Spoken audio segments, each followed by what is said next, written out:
EPF दरमा वृद्धि उपर सरकार को देले निर्देश जोटा कि सुप्रीम कोर्ट देइछंती। तो ईपीएफ रे सेटा गोटे बहुत बड़ परिवर्तन आनी सरकार। तो कौन रही अपडेट संपूर्ण अपडेट आज आम वीडियो माध्यम जानी ना।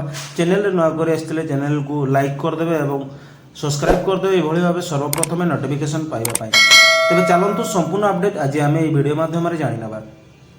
फ्रेंड्स सोमवार सुप्रीमकोर्ट कर्मचारी भविष्य निधि पांठी जोटा कि आपणकर ईपीएफ योजना रही से दरमा समयसीमा संशोधन करने उपरे 4 मास मध्य निष्पत्ति नेबाकू केंद्र सरकार को निर्देश देइछंती। जोटा कि यही सीमागत 11 वर्ष धरी अपरवर्ती रही।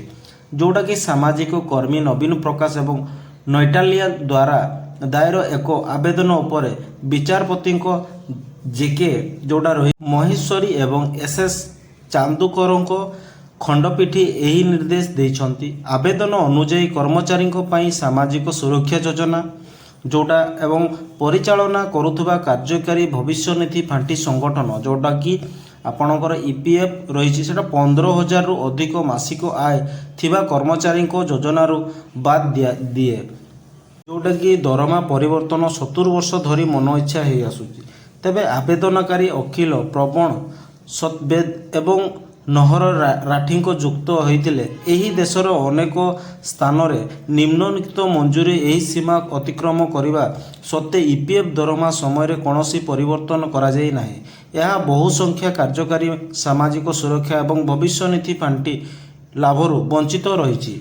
तेबे आवेदनर निष्कासन करी सुप्रीमकोर्ट आवेदनकारी को निर्देश एक कॉपी सहित 2 सप्ताह मध्य केंद्र सरकार को यही प्रतिनिधित्व दाखल करने को निर्देश देते।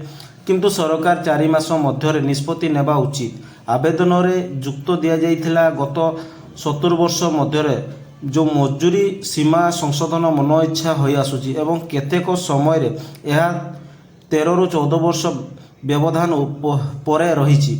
किंतु जोटा कि हो पारे सुप्रीमकोर्ट निर्देश देइछंती सरकार को। तो फ्रेंड्स यदि इनफॉरमेशन टी आपण मानको भल लगी थाए चैनल को सब्सक्राइब करदेवे जोटा कि नोटिफिकेशन सर्वप्रथमे आपण पाखक जाई परिबो।